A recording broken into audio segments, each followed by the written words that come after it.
Hey there kids, welcome back. David E. on here, and a little bit of a gripe session with eBay, or eBay sellers to be more specific. You know I get a lot of packages if you've seen my unboxing videos, and these are a couple of pieces you'll probably see in an upcoming unboxing video, but I'm jumping ahead here because I wanted to let off some steam and just reach out to the community, because I'm sure a lot of you have been through this when you received packages that either the delivery service, UPS or the post office, was completely careless with the package and it got smashed up, or the person who shipped it, they didn't care. They didn't care how it was packed, and so when they shipped it, it got damaged because of how poorly they packed it in the first place. And I got an example of both of these yesterday, so I wanted to reach out to the community and just show you this and share this with you. Now, you've probably seen a few shots from inside the museum. We're just finishing up building our museum in our bonus area, and I've got a complete set of the Remco 1976 McDonaldland figures mint on the card. And of that set, my Captain Crook. Remember Captain Crook from the old McDonaldland mascots from the 70s? The card is bent. I found one on a case fresh perfect card. And so I'm like, okay, great, because this is what you do, right? You get one that's better than what you have, and you upgrade, and then you sell or trade the other one to offset the cost. That's what you do, right? So I get Captain Crook, and it's no longer case fresh. The corner is crushed, and you can see there the wrinkles, and on both sides, because it goes right through the card. And this is a thick stock card. Like, you can hold the edge here, and it hardly bends because of how thick this is. Remco did a great job on these cards. It's not like a phrase I've coined, cereal box cardboard, that you see on a lot of action figures. This is solid, and this got crushed pretty good, and it was crushed by the post office. And you can see the dent all the way into the blister here, because this was accordioned all the way down. And I pulled it out and straightened it out and contacted the seller. But look how it was shipped. In this, the guy knew what he was doing. All popcorn foam, filled to the top. He knew what he was doing, but unfortunately, the post office did not. They were careless with it. It got crushed. And now this piece that has survived all the way from 1976 without any damage is permanently damaged, thanks to the post office and their negligence. And it's disheartening. Now it's basically in the same condition as the one that I was trying to replace, only damaged in a different way. The other one had rolling, where it's bent, and you really can't straighten it out very well. And now this one is got a crushed corner, and it just hurts my feelings. No fault of the seller, though. I don't blame the seller for that. The seller actually did a good job trying to secure that.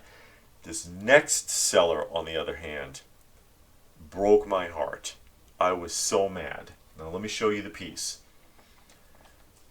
Mego collectors, are you watching? This is the Mego Buck Rogers 12, well, really 12 and a half inch action figure from, was it 1979? I want to say, yeah, 1979.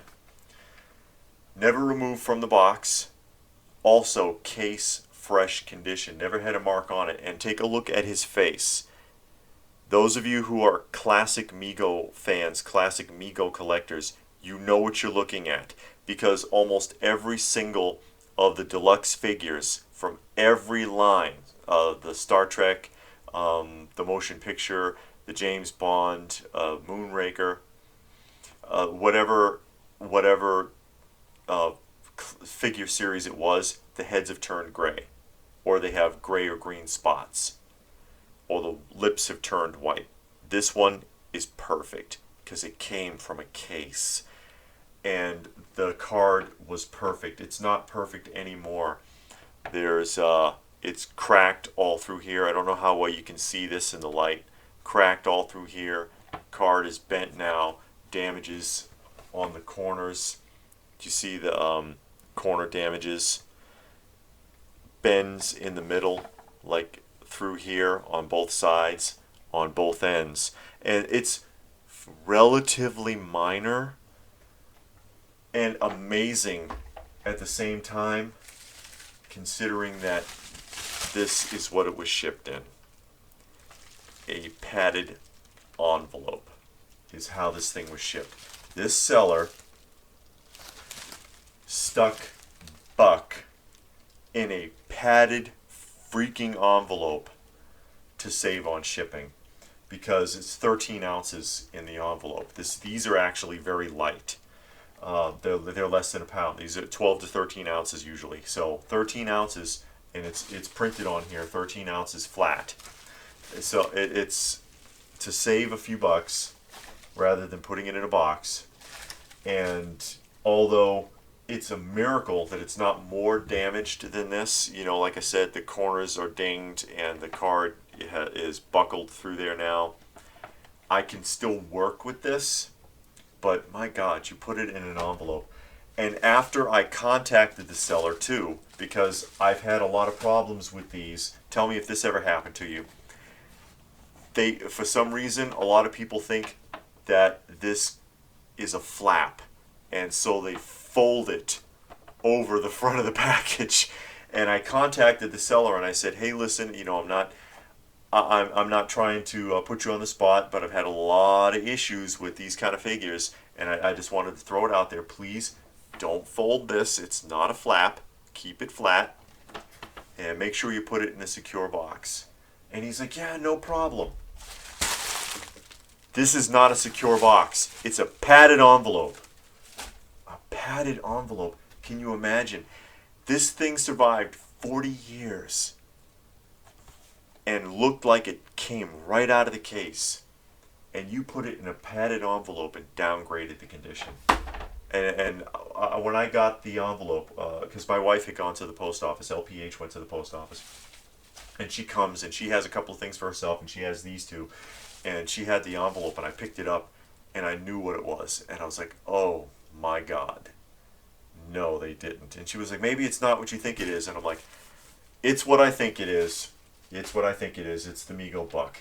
Son of a biscuit eater. I was so heartbroken by that. And I was so heartbroken by it. I did it on the unboxing, and you'll see it on the next unboxing. But I did not film the McDonald land opening because I was too pissed off.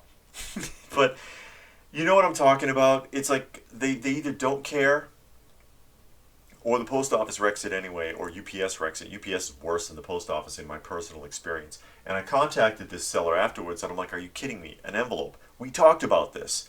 And they did not respond back. So I did an eBay complaint, and I was like, you know, I'd be willing to, because I'm willing to work with it, at least a partial refund.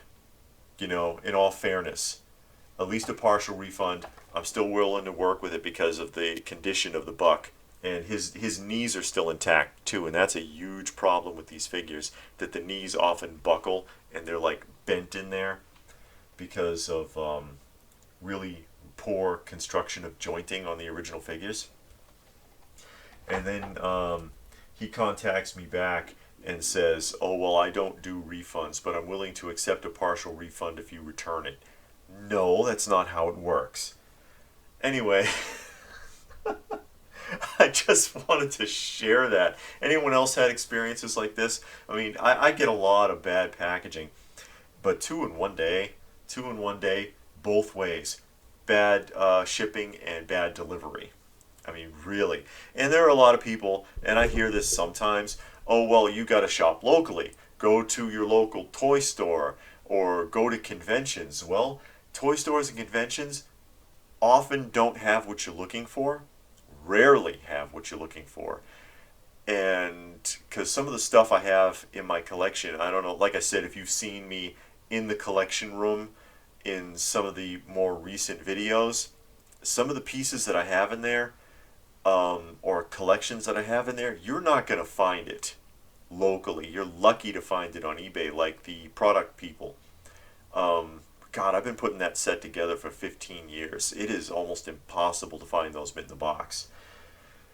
So often they don't have what you're looking for, rarely, and when they do, they want too much. You seen this in local shops, and especially at conventions. And that's usually, I get it with the conventions because they're trying to offset the cost of setting up. Some of those tables are insanely expensive to set up. I know a guy, Bud Plant, comic book guy, and he did San Diego Comic Con every year for something like 48 years, and he said, I can't do it anymore. It's just way too expensive. Thousands and thousands of dollars to set up a booth now. And you don't make even a quarter of your money back. And he sets up just to promote himself. He's big in the comic industry. Look up the name Bud Plant. But he's like, I just can't do it anymore, guys. I can't. It's too expensive. It's gotten ridiculous. And I totally get that coming out of an era, like I said, I used to be a dealer in the 90s, when setting up a table was 20 bucks. When going to a show cost you 5. Even the Star Trek convention, for the full package for 2 days was like $19. Look what's happened because of how popular it's gotten. They just keep raising the bar, raising the price on everything. It's gotten insane. And so to offset that cost, they really can't give you very much wiggle room anymore. So it's not easy. And again, like I even contacted this seller and just talked to them, gave him some instructions. It's like, hey, I've had a lot of trouble with these. Please don't do this. Please don't do that. At least he didn't bend the flap. It didn't fold it. You see that a lot with Kenner too. The Kenner Star Wars Deluxe from 1978. Lot of folded flaps. Or the Kenner $6 Million Man. Lot of folded flaps. And these were not meant to be folded. It's meant to be a display card for when it's on the shelf.